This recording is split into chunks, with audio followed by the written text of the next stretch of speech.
Notwithstanding his skipper's fallible back and hamstring, it was David Warner who was the least certain to take his place in the Australian team in the week leading into the opening test against India in Adelaide. As one of the first to reach his close mate Phillip Hughes when he was fell while batting a fortnight earlier, Warner was a constant bedside presence at St. Vincent's Hospital in the dark days that followed and cut the desolate figure at the private wake held in Macksville. After last week's funeral, usually an effervescent presence in any room, Warner sat quietly as he nursed a drink in his mate's honor and confided to a few who broached the difficult subjects of cricket and the immediate future that he would be going to Adelaide the next day.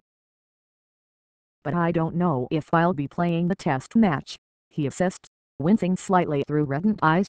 He admits that when he took to the practice nets for the first time after the funeral he was nowhere, abandoning his batting session in silence to sit with head in hands before returning to bowl at his teammates because he felt he had to do something.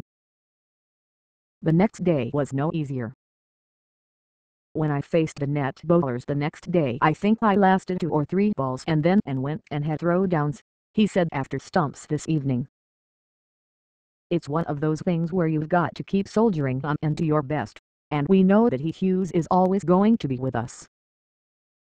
It took professional guidance from team psychologist Dr. Michael Lloyd, personal solace from his partner, Candace, and infant daughter, Ivy, and also the outpouring of worldwide support across social media to get him to a place from where he could contemplate playing.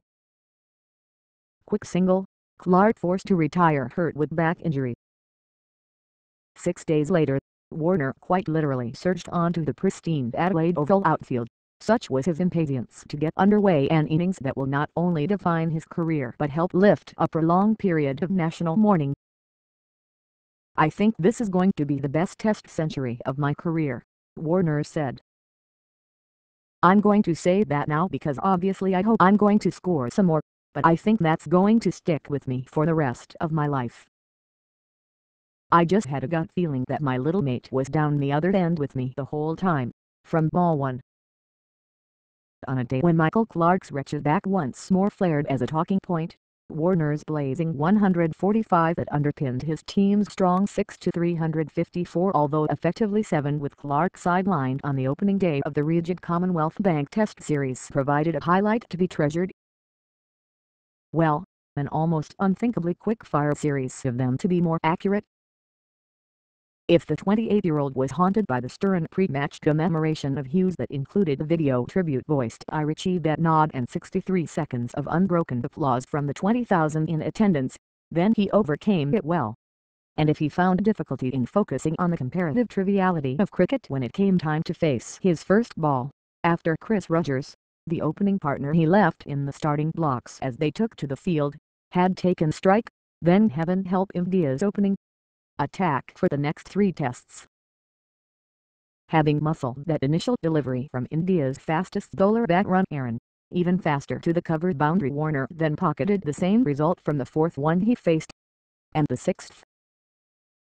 Another 3 flowed from the next over, and the sustained hand clapping that accompanied each as it crossed the rope helped lift the reverential hush that had settled upon the grandstands, grass hills and coffee-fueled gathering points in place of the usual excited first morning buzz.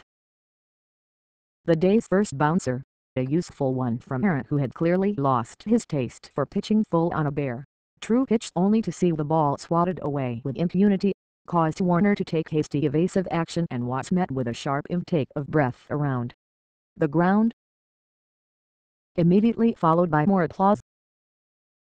Barely had more clapping subsided from the Australian opener's 50-run stand than the crowd was politely acknowledging Rogers, caught at second slip attempting the Warner-esque cover drive having scored 9, in the knowledge his dismissal would have, in happier times, spawned a parochially spirited selection debate. Warner soaked up more acclaim upon reaching 50, lifting his eyes to the sky followed by a more self-consciously restrained tilt of his bat to the dressing room, a gesture that he repeated with greater feeling upon reaching 63, the score on which Hughes remains forever unbeaten. The second of those milestones provided the more meaningful insight into Warner's state of mind. Grasping his bat mid-blade, he offered it to the heavens along with a lingering look and then, having throttled back on his adrenaline-charged start to clearly signal there was greater motivation than team and individual success driving him. He dropped to his haunches and took deep breaths to compose himself. With quiet words of encouragement from his skipper. In between these celebrations, Shane Watson departed for 14, also pouched at second slip as he employed an angled bat to try and force Harrant behind point, doubly displeased given the admonishment he had dealt himself when he played the same loose stroke with a similar result at training days earlier. At 2-113 when lunch arrived, India might well have surmised that their predicament could have been more dire given their substitute skipper Virat Kohli's incorrect call of tails at the coin toss, the lackluster nature of their bowlers Marsh and Sharma, and Warner's brutish early onslaught. Come tea, their sole consolation came from the knowledge that Clark, who despite clearly wanting for match practice had mentally willed himself to 60 before his body again gave out, seemed unlikely to play a meaningful part in the match's coming days, if its entirety. His agonized retirement delivered a poignant counterpoint to Warner's century, which had arrived earlier with an innocuous bun too long off and acknowledged, after a moment's consideration, with a skyward leap, the wistful look and hefty, heartfelt embrace from Clark. Since returning as a test opener at the start of last summer's Ashes whitewash, Warner has plundered 1,450 runs with 7 centuries at an average of 72.50 and a more remarkable strike rate, given his role, of more than 80 runs per 100 balls faced. Quick single, Taylor concerned with Clark's future. By the he holed out to deep mid-wicket in trying to add his first 6 to the 19 boundaries he had toted up. New batting partner Steve Smith, unbeaten on 72 at stumps, had already found the fluency his captain had craved, and Australia's run rate closed in on 5 and over. The far better return than India's over rate, which was almost as dire as the lack of wicket-taking opportunities there for man attack, which included debutant leg spinner Karn Sharma in place of experienced toffee Ravi Ashwin, was able to generate on a perfect batting strip. Until the arrival of the second new ball yielded the wickets of Mitchell Marsh 41, night watchman Nathan Lyon 3 and Brad Haddin 0 in quick succession among the early evening shadows. Indeed, under a different match scenario it might well have been India's shortcomings that dominated the end-of-day discussions as the crowd drifted to the hospitality tents and nearby laneway bars for a toast to War 2 more. For despite all the disruption to both teams' preparation and the acknowledged lack of competitive match practice the tourists have found since arriving in Adelaide more than 2 weeks ago, their first day raised memories of fruitless Australian tours past.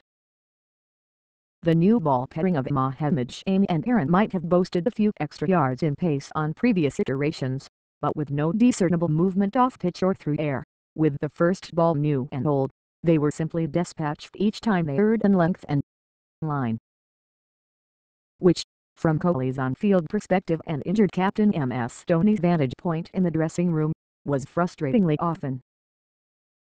Karn, the freshly capped leg spinner, showed he can rip the ball but also finds landing it a challenge, although his impact on this match should not be judged until the pitch begins to wear on days 4 and 5. India's lack of a quality all-rounder was also glaring, with Kohli left with few options as his frontliners struggled for impact and Murali Vijay's occasional off-spinners became a necessity. The sole opportunity they did manufacture after the early and late inroads, 3 deliveries after the tea break when Warner tacked to mid-wicket and ran only to realize Smith didn't share his belief a run was on offer, went begging when Vijay fumbled the pickup. But by that stage the template for the day had been laid down, and the sorrow that had consumed so many over the preceding days and weeks had been laid aside, if not fully to rest.